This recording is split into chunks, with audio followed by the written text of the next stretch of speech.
Moshi Moshi. Hello? I'm Zeb Ramsbotham, And I'm Annie Ramsbotham. and we're the Rambling Ramsbothams. Our journey might be rambling, but we hope this podcast isn't. And welcome to episode 70 of the podcast. 70. Doesn't that sound like a lot? Yeah, we made it. We've been doing it every week for the last 70 weeks. I don't know why More or 70. less. I don't know.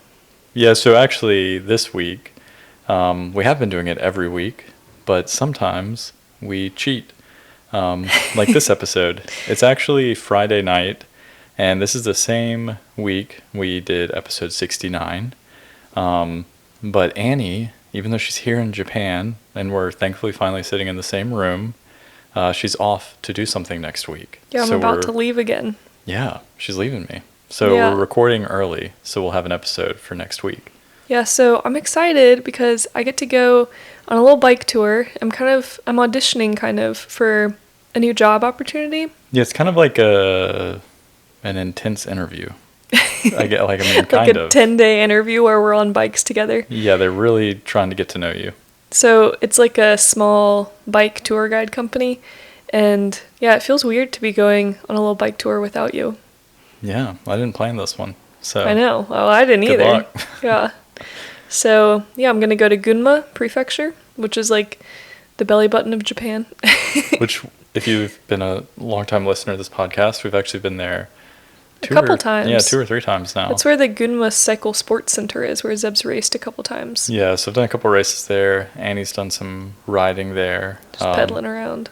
It's a really pretty area. It is. Gunma's really nice. So. There's a lot of like adventure sports stuff, but I mean, we did multiple podcasts on it. But so if you're curious about Gunma, I'm sure you could search in our library and find an episode or two where we talk about library. Gunma. 70 episodes of stuff. Yeah, so to prepare for me leaving you, we had a date day. You just got here. I know. You just arrived. It is unfortunate timing, but we had a date day today, and so it was a Friday, but Zeb didn't have to go to work because he had like a substitute day since he had worked that debate contest, which was on a weekend. Yeah, if you listen to that episode, the debate contest was on a Sunday, and thankfully if you're a JET or an ALT, and I think the CIRs can also do this, but basically we're only ever supposed to work Monday through Friday, but sometimes you'll get asked to, volunteer for like a special event or do something different outside of your normal duties. But my school at least is like, I think everyone should do this, but they're super good about, you get a substitute day. So because I worked a Sunday, they let me take substitute time off. So I asked them if I could do it Friday today so that Annie and I could hang out here in town before she heads off for the weekend. Yeah. And like most of our time together started with a bike ride. Yeah. So, we do a lot of bike riding. Well, yeah, our date day started with a little 3-hour ride. Mm-hmm. And the first thing I noticed, this was my first ride back in a month, I guess. Mm-hmm. And the weather is so much better. Basically, just don't come to Japan in July and August.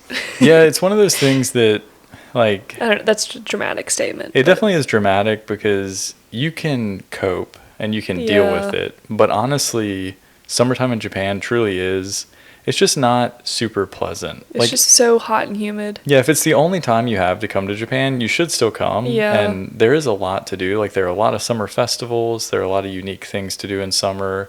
It can be a really beautiful time of the year. Mm-hmm. But honestly, the humidity and the heat does sometimes make it a little unbearable. Yeah. You just have to adjust your schedule. If you're an outdoorsy person, you do stuff super early in the morning. Yeah. And then you just hang out in a cafe during 11 to 2 p.m. Yeah, it's really just about the week that you came back. So this week was the first week I've actually had windows open in our apartment. And it is really nice having the windows open and feeling more connected to being outside, even when we're inside. But yeah, going on that ride this morning was really nice. It was. Because finally there's that kind of hint of fall in the air. The season's starting to change a little. And I forgot about persimmons, but on our ride, and actually like in our neighborhood when I was walking back from the grocery store, there's a house that has persimmons. And oh, really? Yeah, I kind of forgot about that because, you know, this is the first country I've lived in where they're like, or the first place I've lived in where they're just on the trees out in the wild. And yeah, I got really excited because they're really delicious. Yeah, they're a big deal. They're only, I mean, they're like a fall seasonal fruit, so. Yeah, and thankfully probably all of Japan, but I can't verify that. But where we live, they're super cheap in the grocery store because they grow, I guess, wild, but they grow everywhere. And we'll be on bike rides and they'll just be like falling off the trees and kind of rotting in the road. And I'm always curious, can we just load our pockets with persimmons? It's hard to tell like what's private property and what's like just a wild persimmon tree. So I never pick fruit, but I get so tempted. Yeah, we see them all the time. But yeah, in the grocery store, they're super cheap and really good. So yeah, it's persimmon time of the year almost. And also the ginkgo trees are starting to get a little bit of gold. They're going to turn gold soon. Yeah. They're kind of the first ones to go. And so they're I do feel kind like of getting there. Fall in Japan is a little bit later than fall. Like back home so we're in like North Carolina, and even though Japan, like on the latitude line, it's like where we are in Japan is about where Virginia is in the U.S. Sorry for anyone listening in not America. I don't know where else that would be, but yeah, I want to say like, is England? I don't know. Similar. We're gonna be really dumb. It's gonna sound dumb if I even try to guess. Yeah. But basically, it's the latitude line of where Virginia is in the U.S. But it doesn't feel like Virginia's fall happens so much earlier than where we are here. If that makes sense. Yeah, especially in the mountains. Like back home in North Carolina, leaves are like already changing. Yeah. And here they're like very much still green. Yeah. And even when we landed, and I know people kept telling us like, oh, like the heat wave just ended. But when we landed in America, the end of so August, crisp. Yeah, at night, the air was perfect. I was wearing a hoodie. Yeah. I took a hoodie just to wear on the airplane. And then when we were in North Carolina, I was wearing it. And I definitely wouldn't even think about putting one on yet. It's getting there. Like we're close. I'm just so excited because this is my favorite seation, and it's just fall's the best season. Barely starting. Yeah. So back to our date day. Yeah, date day. After we rode, we decided to go into town to get some lunch. So yeah, because we woke up pretty early. Yeah, we were I on woke the up bike. really early because I'm still dealing with jet lag. I told you the night before, I was like, oh, if you get up early, wake me up and we'll just go ride super early. Yeah, but people say that, and then like when you're sleeping, I say that, but I mean it. Well, you don't really want somebody to like wake you up. Anyway, it was fine. I was just kind of laying there. Yeah, so we got up and we were on the bikes by like 7:35 or so, and since we were only riding for about 3 hours, we were done by 10:30. Yeah. So yeah, we had time to come back to the apartment, shower, and then take the train into Kanazawa. Yeah, and Zeb's lunch idea was getting conveyor belt sushi, and I was excited about that, but like pretty, I don't know, I was kind of managing my expectations because the conveyor belt sushi place that we like to go to, that it's probably the best out of all of our conveyor belt sushi options, and it's in the mall right next to the train station, but because it's so conveniently located and like really high quality for the price, it's always packed. And so I was kind of like, oh, okay, well, we'll try, but like I don't want to wait an hour for a seat, which we've both done that before with different parties. I would say that, and I know if you listen to the episode where I talked about my brother being here in Kanazawa, you heard us talk about conveyor belt sushi, and you've probably heard us talk about it before. But I really do think if you're coming to Japan and Kanazawa is on your itinerary and you want to have conveyor belt sushi, you should do it in Kanazawa because we've had it in other places in Japan now, and I really think that ours here is the best. Oh, it's a bold statement. It's just so good. The quality is so good. It is also relatively cheaper, like especially compared to a city like Tokyo. Yeah. Because one, we're still just as fresh because we're over here on the other coast. But that's a weird thing is you think that because Japan's an island that it has fresh seafood everywhere, but everyone always talks about, Ishikawa, they're known for their fresh seafood. Well, it's like really fresh. Like they just catch it and just drive it 20 minutes in. Don't they do that like not in the mountains? When I go to Gunpla this weekend, like I'm not going to be expecting fresh seafood. Yeah, it's just so funny because I mean you can drive to the beach probably in like a couple hours from anyway. No, it's going to take me 5 hours in the car to get to I'm saying Gunma. from the other side, from the Oh. Pacific side. Either way, the conveyor belt sushi here is really good. There is one catch, though, that you notice how it's not really conveyor belt sushi? Yeah. So there is a conveyor belt in the restaurant, and it goes around the counter seats. But the only thing that's on is a bowl of wasabi. Sometimes I've seen things be like on that conveyor really? belt, but like it's the ones that nobody wants. Like it's the natto rolls or like the okra that are like, I'll eat it, but I would rather have fish. And so basically when you sit down... I've never seen anything on there. Well, because they're so busy. Like they're just making all the orders. I don't have time to make... Well, that's the thing is when you order it from the iPad or the whatever it is, Kindle looking thing, sorry, you order it and they bring it to you almost immediately. So there are a bunch of sushi They just chefs. make it and hand it to you. Yeah, they don't put it on the conveyor belt. So if you want the like, you have to snatch it off the conveyor belt experience, you should go to like Sushi Row or something, like one of the chains. But where we're at, you order it and they just hand it to you. I think it's just because it's so busy. Like the poor guys behind the counter are like doing all they can to make the orders. They don't have time to make like stuff to they could just not. They could take less orders and then just put stuff on the conveyor belt. I guess, but why would they take less orders? Well, I don't. Yeah, I like it the way it is. So we were sitting at the counter where they just hand it to you. But there is a really fun thing where if you get a booth seat, when you place the order, you get a direct little Shinkansen, like a little train cart comes out on this little ramp and delivers it right to your table. And that's really fun. That's pretty fun. Yeah. I think we talked about that before. Yeah, we like that one a lot. So that's like a really neat experience, but usually there is a long wait because it is so popular. So I think today we only waited 30 minutes, maybe 30, which sounds 40 like a long time, and it feels like a long time when you're hungry, but I was, like I said, worried that there would be so many people we'd have to wait an hour, and I wasn't wanting to do that. So 30 was great. Yeah, and just for price check, if you're curious, we both like to eat, so we eat a lot of food, but we spent $30 total, so it's $30, and we did the conversion so that we could talk about in dollars. I think it was like 4,500 yen, but it was $30, and that's for two people, so essentially we spent $15 each. Which is crazy for like, I think it's crazy coming there's from no tipping. We didn't get drinks. That's true. So there's no beverages included in this. There's like free water. I mean, if you want something to drink. Yeah, we drank green tea. So there's like green tea on the table. But I think we each got like 8 to 10 plates. I know. Which maybe if you're listening, that sounds excessive. That does sound excessive. I think so because we had like the same sides stacked. We just finished riding. I was hungry. That's true. We did ride 3 hours. So we were looking to refill. But yeah, like an average of $1 per sushi plate is pretty good. Because it was 8 to 10 plates, and so it's more than $1 per plate. It's about $1 per piece of sushi. Because 8 to 10 plates, and each plate, we didn't get any of the fancy things. Like there's some things that are expensive, and you only get like one piece of like really nice tuna. We got 8 to 10 plates, and there were 2 pieces of sushi per plate.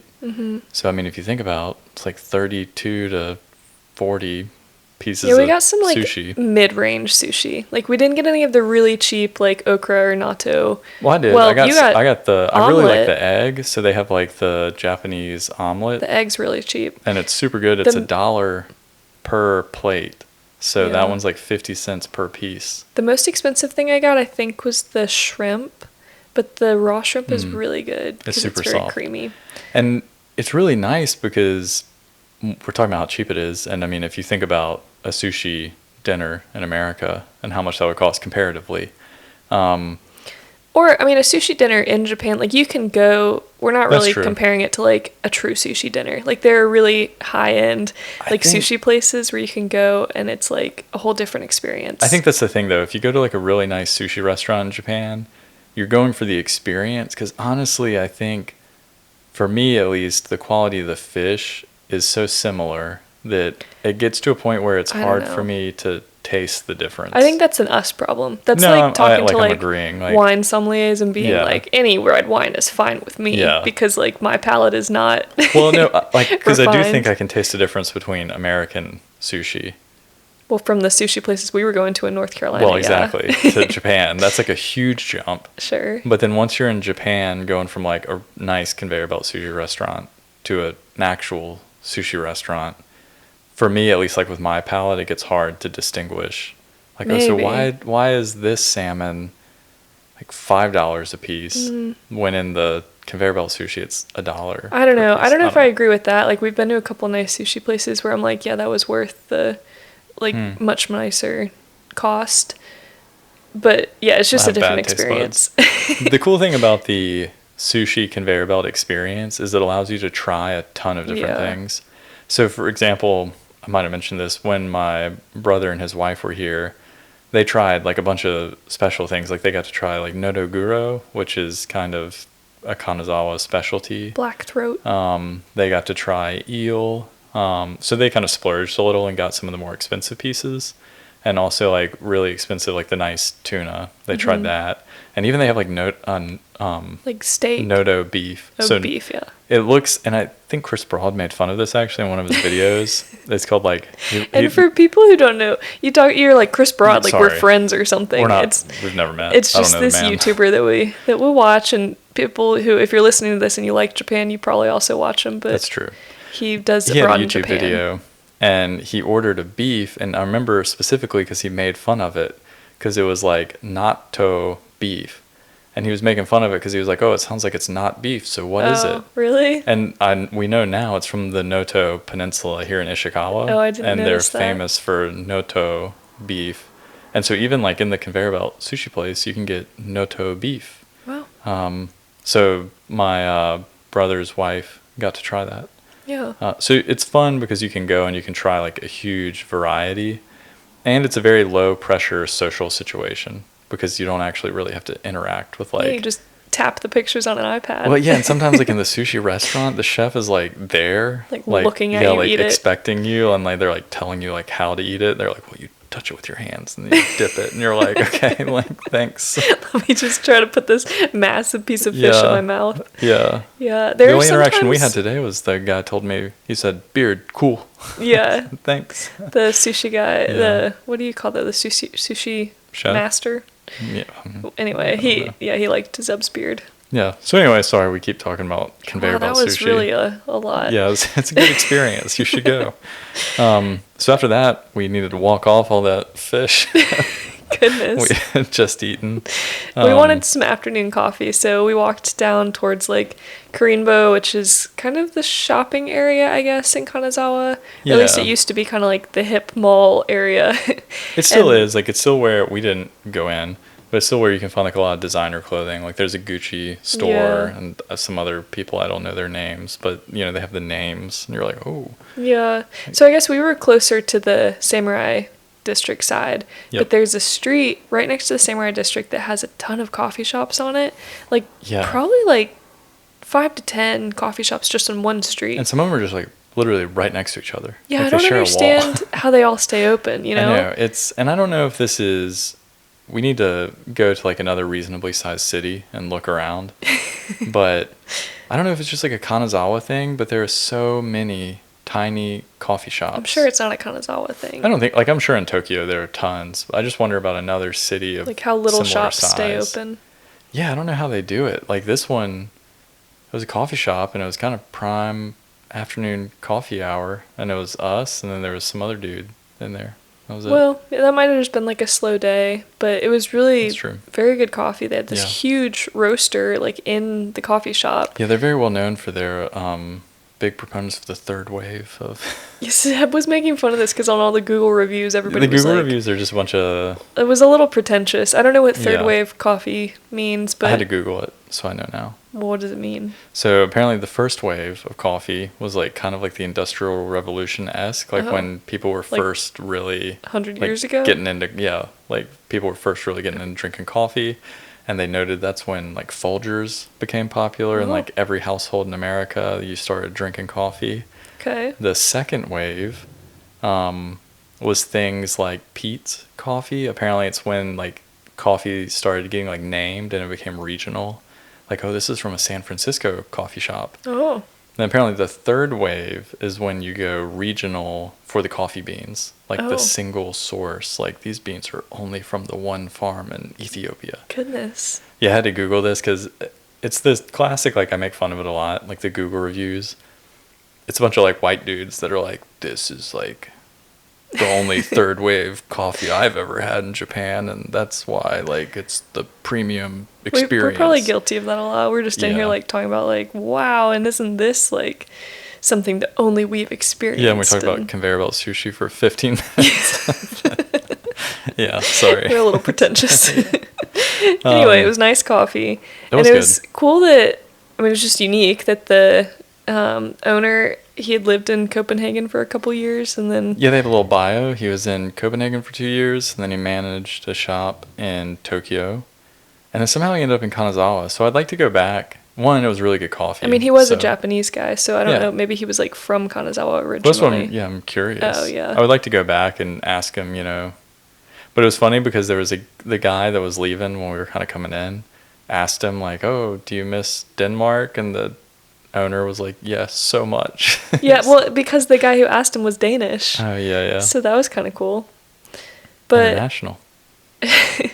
So the only unfortunate part of the day was that I'd worn these new shoes that I really liked, and my feet really did not like them. It was the first time I had like walked in them, and I was getting ridiculous blisters like immediately. But this is also not the first time this has happened to you. It's the first time I've worn those shoes. No, but I feel like you've had like 3 or 4 pairs of shoes since I've known you, where you wear them and you're like, I have so many blisters on my feet. I do. I guess I just have like soft feet. I don't know. But so yeah, the next stop was because I have a great photo from Tamagawa Park, which I got to see for the first time, which isn't a park you would go to if you were just visiting Kanazawa, but it was really nice. Yeah, I mean, it was fine. You don't need to be so harsh to the park. No, I'm just saying, like, I personally liked it. Yeah, it was very really small. Nice to go visit, but you wouldn't come to Kanazawa to see Tamagawa. Yeah, I didn't know it had a name. But I have a great picture of Annie in that park with her shoes off. Yeah. Because she was like, my feet. I had to take my shoes off and put some Band-Aids on and, just take a breather because I was struggling. But our next stop after the coffee was to a shoe store because Zeb was like, let's just you clearly need new shoes. But the ABC Mart, which it always throws me off because like in the South, I don't know if this is true for all of America, but like the ABC store is where you buy liquor because there's rules in a lot of southern states where you have to buy liquor from like a specific liquor store. You can't just like buy it in the gas station like you can other places. Like in Japan. Yeah. So or a grocery store. In Japan, ABC Mart is a shoe store. Yeah, kind of like a Foot Locker. Yeah. And so I happened to see on Google Maps, so there's one in a mall that we were not far from. So we went up, and it was like a really small store. So I think that's why they didn't have sandals. They didn't have like any sandals. Yeah, Annie was specifically she wants sandals. Well, if I was gonna buy new shoes, I was gonna buy the ones I like needed. They didn't have them. It's fine. It was a small store. So then we went downstairs to the 100 yen store and I bought some Crocs, like some knockoff, like just walking around Crocs. And I like it because Annie's been hating on Crocs so much. They saved my life today. She was forced into buying. They were not a fashion Crocs. Choice that I would have made. They look good though. Oh, thanks. They were comfortable. They were very comfortable. I thought I was cute, but it was not functional. So, anyway, while we were on this, like, shoe search, we found some other fun things on the way. So one of them was a gacha machine shop. Which it was just a little collection. Sometimes you'll be, like, frequently in malls and stuff. Yeah, or just, like, random places. You'll be walking around, and all of a sudden you'll come across, like, a little collection of gacha machines. And Zeb loves gacha machines. Yeah, I think so. I realized this about myself, and something that I've realized being in Japan, that Japan really preys on my like unhealthier habits. Like just like trinkets and like little like things. Like impulse buy habits. Yeah, kind of, because Japan and like snacks. Yeah. They do so well with marketing. And my brother was making fun of this too. He was like, everyone in America thinks that, you know, America is this like capitalist society and like capitalism in America is like off the rails. And he was making fun of how like if you came to Japan, you would realize that the Japanese have capitalism like figured out.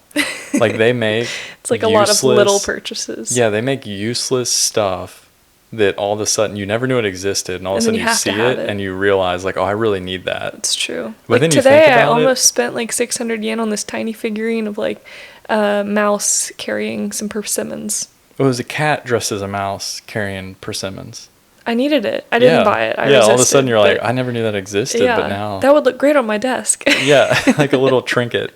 And part of me like they often call it like character goods.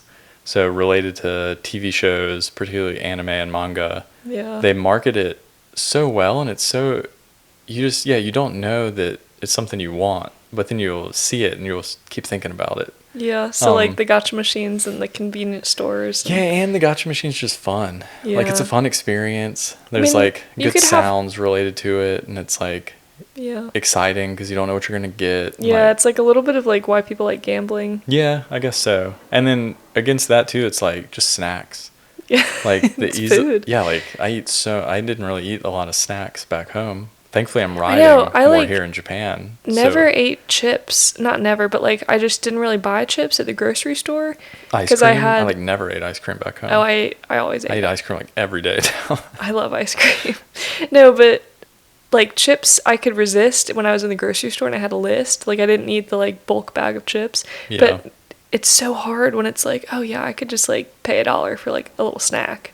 Yeah. And so yeah. And anyway, treat yourself. We need to like we need some self-discipline. So I realize, like in Japan, I'm bad about doing that, but thankfully, riding more here. So and it was date day, so yes, we can do whatever we want. We bought some gacha. Yeah. So things. long story short, I saw a gacha machine, and I had thought about this before. I was like, oh, a fun gacha machine would be a gacha machine. And we happened to see one that had like that sentence doesn't really make sense, but like gachapon machines. Yeah, the prize is like a miniature version. Which we do admittedly already have one, the Demon Slayer edition. So now we have a normal one to go with our Demon Slayer one. I know they did. No, it's fun when you like turn the tiny little dial, a little tiny gacha ball comes out. Yeah, it's so stupid. Just play it right at your desk. Got it. And then they got me again. When we were leaving, there was like a CVS style health mart where you could buy cosmetics and snacks and I guess also like over the counter drugs. But there was a sign out front that had the Gundam. I never watched this, but Zeb is really into Gundam, and they have. I was into a certain series of Gundam. So it's a like show, a long spanning show. But then you can make gunpla, which is like they call it gunpla, which is like Gundam like plastic, I think. They're like model toys of the robots that are in the show. Yeah. And it's a whole thing, like a whole hobby. Yeah, it's another thing. Like if you're into modeling, and if you're into modeling, you probably know this, that there are so many very high quality models made in Japan that are sold internationally. But if you go to a modeling store in Japan, it's nuts. There's a model for everything. Yeah. Like any like dumb little thing you can imagine, you can go buy a like super intricate model, which is really fun. I mean, there's a lot of worse things you could be into. Yeah. So, but Gunpla specifically, we went to the Gundam base in Odaiba in Tokyo, and they do competitions where you like take different models, but you combine the parts, and so you create like kind of like your own creation. And they have a competition. I don't do any of that, but I'm fascinated by the idea. You're like, I don't do any of that. Like you wouldn't die. Like you wouldn't love that. Maybe. I don't think I'm committed enough. Well, yeah. I'm like a Lego. You're like a fan from afar. Yeah. Yeah, it's a little complicated. So the sign was it was like 12 different Gundam things you could win. And basically you pay for this ticket, which is like 750 yen, so like $6 for a ticket. And then the lady comes over to the counter, like one of the employees comes over to the counter with like a tray of other slips of paper. Yeah. And you draw one and you peel it open to see what number is on the tag. It's like a scavenger hunt. And then that number is like the Gundam that you've won, or the gunpla. Yeah. So assembly basically, kit. it was a very expensive gacha Yeah. with like models that Yeah. you go in like But boxed there was a models. chance that you could win like a really big, nice model for only Yeah, the like last $6. one they said Yeah. it was going away. There was also a chance that you could win like a playing card, like just a piece of paper. Yeah, something like cheap. But And- you got a little model toy. I did. So the one that I won is called Gunpla-kun, and he is. So I actually hate the show. There was a show called SD Gundam, which now I know SD stands for Super Deformed. Oh.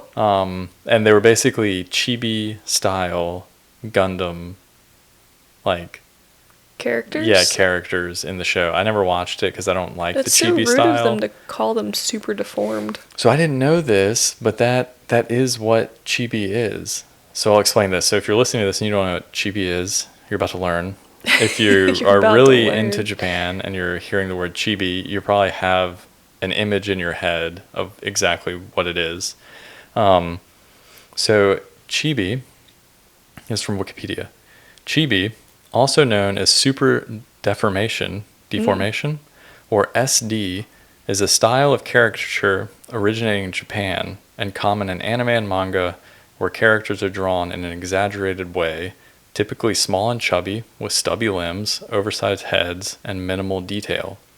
The style has found its way into anime and manga fandom through its usage in manga works and merchandising. So basically think, like tiny body, really big head, and then oversized like eyes, mouth, proportions. It's personally, so I don't really like Gunpla-kun, but I won't tell him that if I build him. Yeah, it's just an art style I'm not super into. Like, I just think it looks kind of, I don't know, dumb. Like, I feel bad saying that. Like, if you really like chibi art style, I don't want to be mean, but me personally, It's just a preference. yeah, it's just not the art style I'm into. It's a little too like cutesy and kind of like. Well, especially if you were going for like the super manly robot guy. I wanted the robot and you got guy. like little boy Gundam. Yeah, I got little big head Gundam. I don't want him, but he's still Poor cool. And I researched further. So the English term chibi is said. This says on Wikipedia. It says citation needed. Derives from the Japanese chibi kyara, or tiny character, where Does chibi mean tiny though? Yeah, it says chibi is a colloquial word for very short people and children, itself deriving from chibiru, to wear down, and kyara is loaned from English katakana word character. So chibi kyara. But we just call it chibi. Fascinating. Yeah. Well, sorry about your disappointment. Well, I could have just not bought it. Well, So, I guess, but they got me. It was fun. And so then, with all our trinkets, we moved on to the next stop.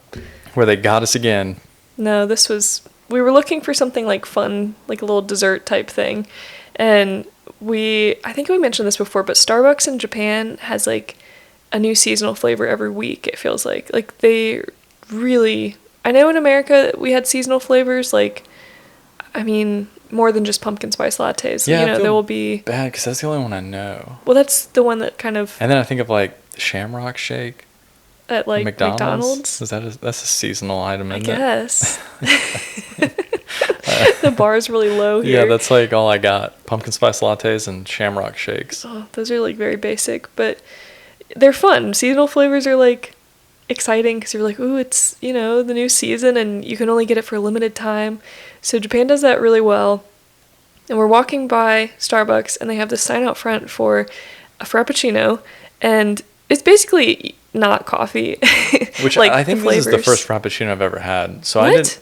I just never order them. Really? Yeah, so I didn't know that it was actually more of like, It's like a an milkshake. icy milkshake type thing. Oh. I thought it was going to be like, A latte? yeah. Oh. I didn't No. know it was like, that caught me off guard. Oh my gosh. That Frappuccinos were like, Because I was thinking like pumpkin spice latte. oh. Like, oh, this thing is going to be like a pumpkin spice latte. But then it was like a slushie. No, if we were like really good, or like, I don't know, if we'd like gone to the dentist and like done really well, my mom would like let us get some kind of decaf Frappuccino before we had to go back to school. And yeah, I mean, it's basically like a milkshake. Yeah, it was really good. But the one we got was the Japanese fall, and it was called Osatsu butter. Yeah. Which, it was like a sweet potato flavor.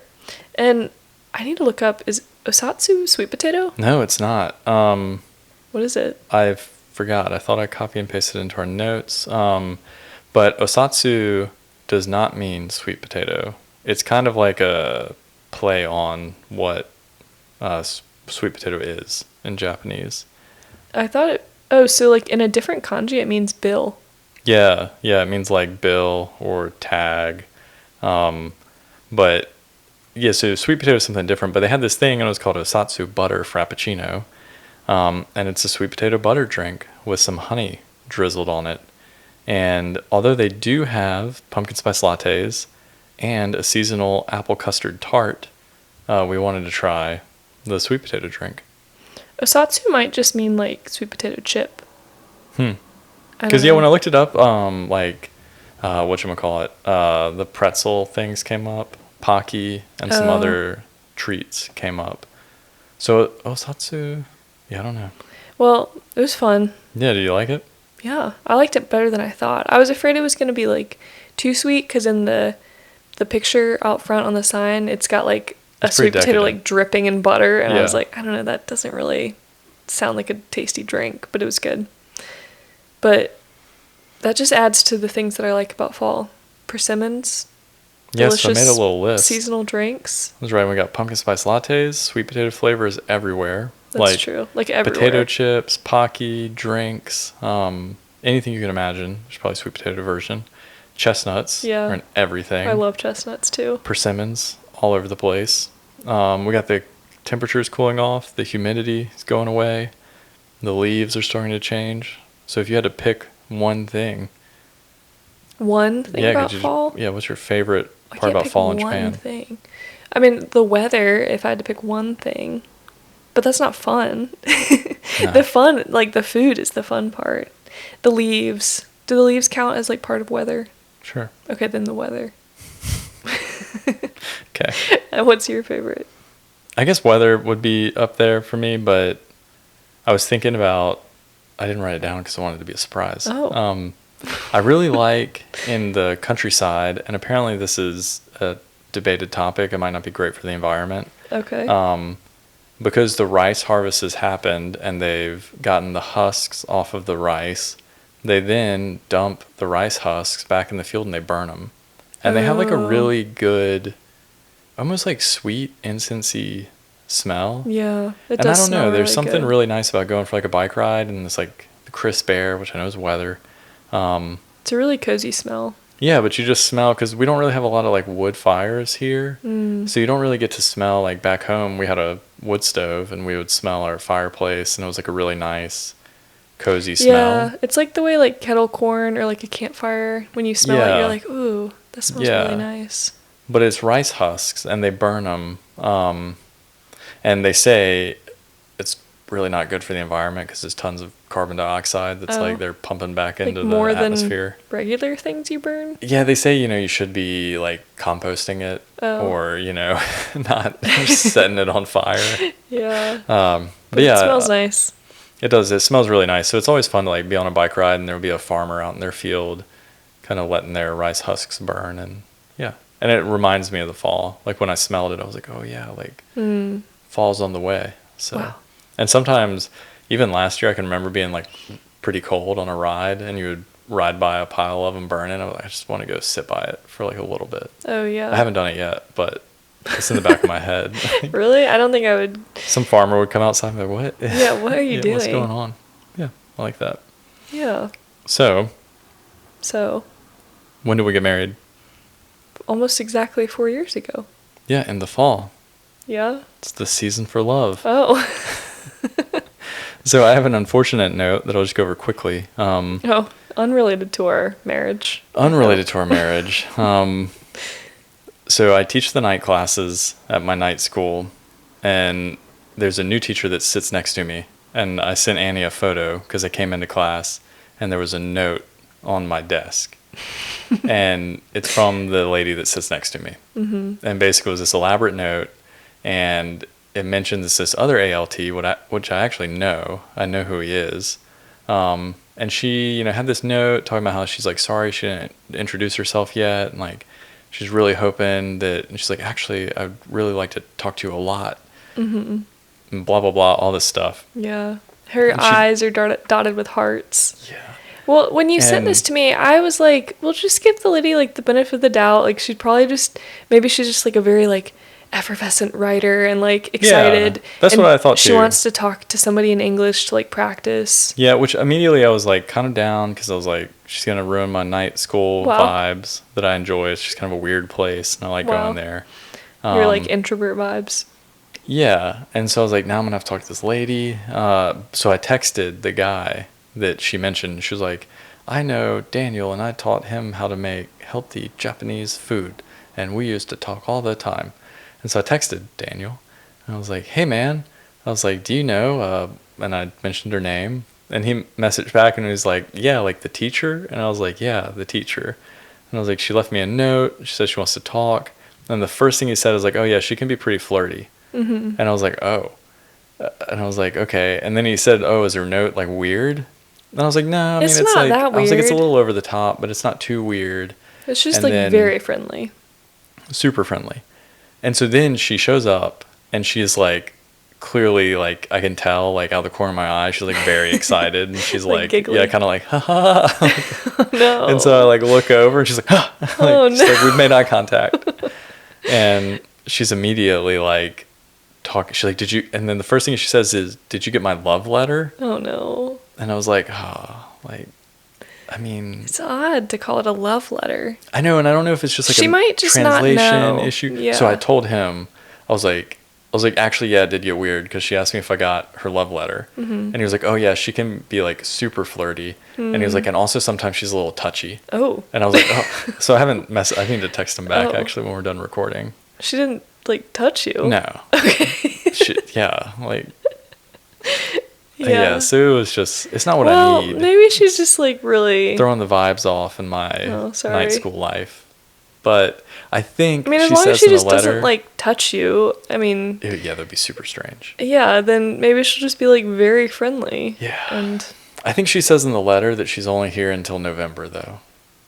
What? So I only have like it hasn't been that bad. She's just been like very, very friendly.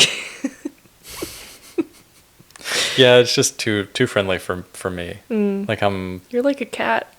Yeah, it's like the more that they try to be interested, the more I want to just shut it down, like stop it. And also I'm there to like, I know it's like a social exchange thing, so I know I will be friendly, and I'll be nice. But I don't want to like crack a door open that she's like, oh, like he's like. Yeah, I mean... Come over to my house. I'll teach you how to cook healthy Japanese food. I mean, boundaries are nice, but... Yeah. Poor her. I hope she finds some, like, good friends that she can... Me too. ...really chat with. Me too. Possibly more awkward, I forgot to tell you this, was I had a student confess her love. Which is probably worse than a coworker. Yeah. But it was she like, didn't mean it that way. I don't think so, or at least I hope not, because first she was joking about how... And this was in a room with my coworker. She was joking about how she likes my English and how I'm very good at speaking English, and she likes the way like I say words. Oh. And that's what I said too. I was like, well, I hope so because it's the only language I've spoken my entire life. Yeah. So it's like hopefully I can master at least one. Yeah, but then she said something. She said to my coworker, she was like, oh, like Sefilan Sensei like daisuki desu. And so the teacher started like laughing, and she was like, oh, like hontoni, and then the student was like, hi, and so then the teacher looked at me and was like, she says she loves you. Yeah. And I was like, what? Like, but like if she said like daisuki, it's like really likes. It's not it's not love. But often in Japanese people use daisuki desu as like I love. I guess so. Like if you say like I would obviously say like, oh, like ani daisuki desu. Yeah, but there's a different word for love that's like for romantic. Yeah. So I don't think that one's as creepy. Like, it's just intense. I know. Yeah, it's like I don't think I would tell a teacher like, oh, I love this teacher. Yeah, I would never. And I don't care because like clearly like nothing needs to happen with that, but it was just like a moment where I was like, okay, yeah, what do I do with that information? Thanks. Like I didn't, like, keep it to yourself. Oh my gosh. I don't want to know. But yeah, it's kind of like a tightrope. Look at all these secret admirers you have. I know.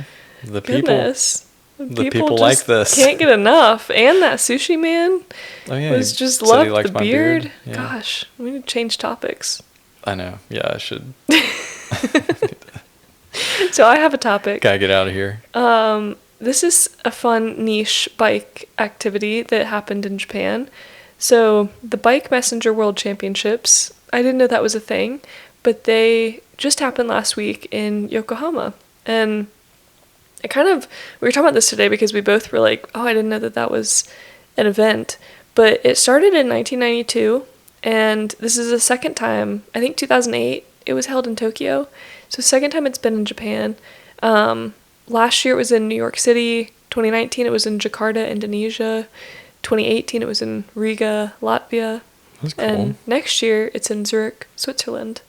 So, well, I'll link this most recent year's website in our show notes, but they have, the main event is this delivery race that they have that's supposed to mimic like what a day as a bike messenger is. Mm-hmm. And if you win, you're the world champion bike messenger. Yeah. But they also had other things, like it was a whole week. It was like 5 days of events. They had a cargo bike race. They had like different trick events and like skid events, instructional stuff like a BMX instructional class. They even had a crit race, some kids things like kids events. But the delivery race sounds really cool. So it looks like everything. I was imagining this being kind of like an alley cat race, like in a live city, and being chaotic. And I'm sure it was chaotic in its own way, but it took place in a single stadium, like a single arena. But it was like all 4 floors and like the outside of the arena. Oh, that's interesting. And so they didn't use open roads. I don't think so. At least not for the delivery race.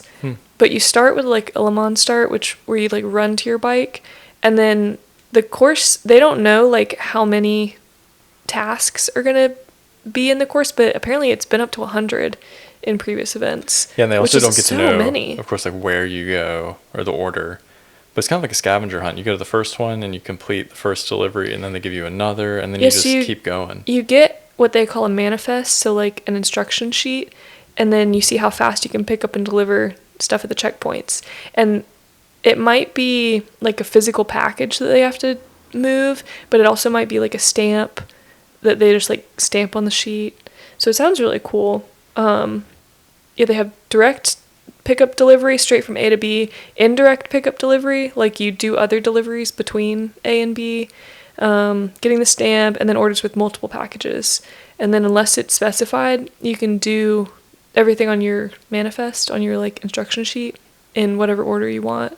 And yeah, it sounds really cool. It sounds very difficult. It does. It's a very interesting. It's like super niche.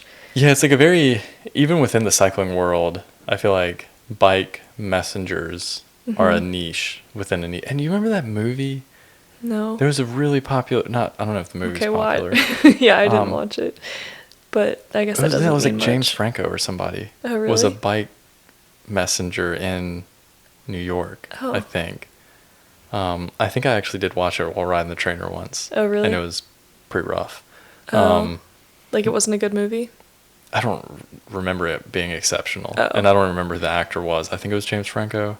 Someone like that. Okay. But even like, bike messenger niche is like even niche within the cycling world of like an already niche sport. Yeah, it takes like a pretty specific set of skills, I think. So you have to be very like logistical and organized, but then you also have to be okay like maneuvering in a city, and of course you have to be like fit because you're riding like all day, and you have to go fast. Yeah. So you have to know the layout of like a city. Yeah, I have a lot of respect for bike messengers. I think it appeals to me in some aspects, and in other aspects, it just kind of terrifies me. They're like the chefs of, I don't know, like the chefs of the bike world. Yeah, I feel like there's a lot of like running around and yelling and yeah. So when I think, what's that show, The Bear? Yeah. When I think about The Bear, I think like those are the bike messengers.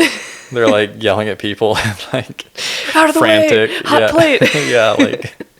Maybe not. We're a couple of non-bike messengers talking about bike messaging. Yeah, I'm probably like in their world. I'm the guy that like wears a suit all day and like sits in an office. Yeah, you're like the stiff like gatekeeper of biking. Yeah, like the roadie. They're probably like, God. Like, yeah, it sounds like a really cool event. Maybe we'll get into it and we'll go to Zurich. Yeah, we'll start getting tats and wearing jorts and. Oh, see, those are some stereotypes. Yeah, sorry. There was, unfortunately, you might have heard about it in the news, or at least that's how I think we heard about the event. Yeah, I feel bad. This is the only reason I know why it was happening. There was a death. I don't know. She was a participant.